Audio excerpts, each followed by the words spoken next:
आगे बढ़ते हैं अब और आपको दिखाते हैं कि लालू की बेटी राजलक्ष्मी इस पूरे जो सियासी घटनाक्रम है उस पर क्या कह रही है। हमारी संवाददाता आशीष ने उनसे बात की है। बिहार में एक बार फिर से महागठबंधन सरकार सत्ता संभालने जा रही है। नीतीश कुमार मुख्यमंत्री और तेजस्वी यादव उप मुख्यमंत्री पद का शपथ लेने वाले हैं और हमारे साथ खास तौर पर बात करने के लिए परिवार के बेहद अहम सदस्य तेजस्वी यादव की बहन राजलक्ष्मी यादव, उनके पति फॉर्मर मेंबर ऑफ पार्लियामेंट तेज प्रताप यादव, उनसे बात करते हैं। बहुत बहुत शुभकामनाएं आप दोनों को कि महागठबंधन की सरकार दोबारा से आ रही है, लेकिन बीजेपी प्रोटेस्ट कर रही है। देखिए, बीजेपी पिछले कुछ सालों से जो लोकतंत्र के साथ और इस देश में जो खुलेआम कर रही थी और कई जगह चुनी हुई सरकारों को जिस तरह से बीजेपी ने गिराने का काम किया, और 17 में हमने देखा जब महागठबंधन की सरकार थी उस समय किस तरीके से आरजेडी को हटाकर बीजेपी सरकार में शामिल हो गई। तो आज जब आरजेडी और जेडीयू अपनी मर्जी से आज एक साथ आए हैं तो मैं समझता हूँ बीजेपी को बहुत बड़ा झटका लगा है और उनको ये महसूस हो रहा है कि अगर बिहार ने ये फैसला किया है तो हो सकता है बाकी प्रदेश भी, बाकी पार्टियाँ भी आगे आकर बीजेपी के खिलाफ एकजुट होने का काम करेंगी। तो कहीं ना कहीं उनको अंदेशा है कि 2024 के लिए जो पटकथा लिखी जानी है, जो शुरुआत होनी थी, वो शुरुआत बिहार से हो चुकी है और बाकी प्रदेश और पार्टियां भी उसका अनुसरण करेंगे।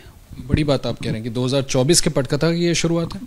बिल्कुल, 24 की लड़ाई शुरू हो चुकी है और 24 में जिस तरह बिहार ने हमेशा देश को एक दिशा देने का काम किया, चाहे वो आज़ादी की लड़ाई हो, चाहे वो इमरजेंसी का काल हो सन 75 का, और चाहे अभी की जो स्थिति जो देश की है, और राजनीतिक दिशा को देने का काम किया और एक नई शुरुआत है और पूरा देश जो है आगे चल के मैं समझता हूँ कि इस दिशा में काम करेगा और बीजेपी को हटाने का काम करेगा। सर, एक दो सवाल मेरे राजनीतिक और हैं जो मैं आपसे पूछूंगा। मैं राजलक्ष्मी जी से भी बात कर लेता हूँ।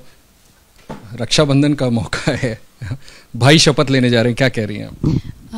रक्षाबंधन का त्योहार है और इससे अच्छा रिटर्न गिफ्ट एक बहन के लिए क्या हो सकता है। तेजस्वी जी का उप मुख्यमंत्री पद पर शपथ लेना और वो भी नीतीश कुमार जी का वापस आना, आपको लगता है कि ये अलायंस चल पाएगा? आपको लगता है कि जो बिहार में लोगों की अपेक्षाएं हैं उसको ये महागठबंधन पूरा कर सकता है, नीतीश जी और तेजस्वी जी का साथ आना वापस? बिल्कुल, और युवाओं और महिलाओं ने बहुत उम्मीद से तेजस्वी को वोट दिया है, तो आई थिंक वो अच्छा काम करेंगे। ये महिलाओं की जो बात की आपने, तो मैं ये भी पूछ लेता हूँ आपको कि आपको एक्चुअली ये उम्मीद है कि महिलाओं के प्रति कुछ अच्छे फॉरवर्ड लुकिंग इनिशिएटिव्स का भी ऐलान करें? क्योंकि मुझे तो ये पता चला कि शायद होम मिनिस्ट्री भी वही रखने वाले। हाँ बिल्कुल। और मुझे एक चीज़ बताइए कि बहन और भाई के बीच में बातचीत हुई जब से ये फैसला हुआ? कल ही बात हुई थी हमारी रात में। क्या कह रहे थे तेजस्वी जी? घर में खुशी का माहौल है तो बस कॉन्ग्रेचुलेशंस। तेज जी, मैं आपसे ये पूछना चाह रहा था कि जो बात आपने कही फॉरवर्ड लुकिंग 2024, अभी बीजेपी आरोप लगा रही है कि नीतीश कुमार जो हैं वो पलटू मार रहे हैं, वो बार बार अपना खेमा बदल रहे हैं। तो आप लोग इतने आश्वस्त 2024 को लेके कैसे हो सकते हैं जब उनके बारे में कहा जाता है कि वो कभी भी बदल सकते हैं? तो क्या गारंटी है कि वो अब इस गवर्नमेंट में भी रहेंगे? 2017 में जब आरजेडी को छोड़कर बीजेपी के साथ सरकार जब नीतीश जी ने बनाई थी तो प्रधानमंत्री ने बड़ा लंबा चौड़ा ट्वीट किया 2017 में, जो आज भी आप देखें आर्काइव्स में मिल जाएगा आपको, कि लोकतंत्र को बचाने के लिए, भ्रष्टाचार को हटाने के लिए नीतीश जी ने जो फैसला किया है, देश बहुत आगे जाएगा, इस तरह की तमाम बातें लिखी थी।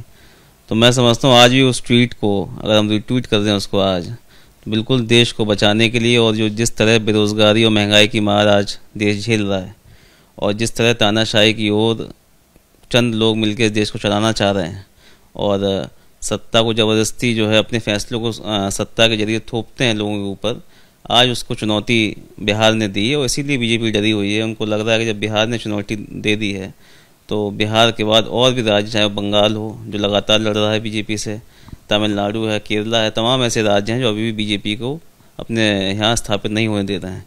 और धीमे धीमे ये लड़ाई जो है पूरे देश में फैलेगी और 24 के चुनाव में बीजेपी को आभास हो रहा है कि इस तरह अगर चीज़ें चलती रहीं तो फिर उनका जो डर की राजनीति उन्होंने जो बना रखी है, जो एक डर का माहौल जो बना के रखा हो देश में, धीमे धीमे खत्म हो जाएगा। एक सवाल और मुझे, अभी मैंने कल तो बिहार के सियासी घटनाक्रम पर बड़ी कवरेज लगातार जारी है और देखिए अब महज 28 मिनट का वक्त बचा है, 28 मिनट 33 सेकंड, जब नीतीश 8वीं बार मुख्यमंत्री पद की शपथ लेने जा रहे हैं।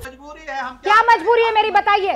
मैं अभी आपको बताती हूँ कि मैंने ओए होए होए होए नमकीन के चटकारे लेते हुए टकटकी मार के डिबेट शो को पॉज रिपीट कर करके देख रहे हैं जोगिंदर जी। इनकी तरह आप भी देखें अपनी फेवरेट डिबेट्स को रिपीट कर और डाउनलोड कीजिए एबीपी लाइव ऐप अपने स्मार्ट टीवी पर।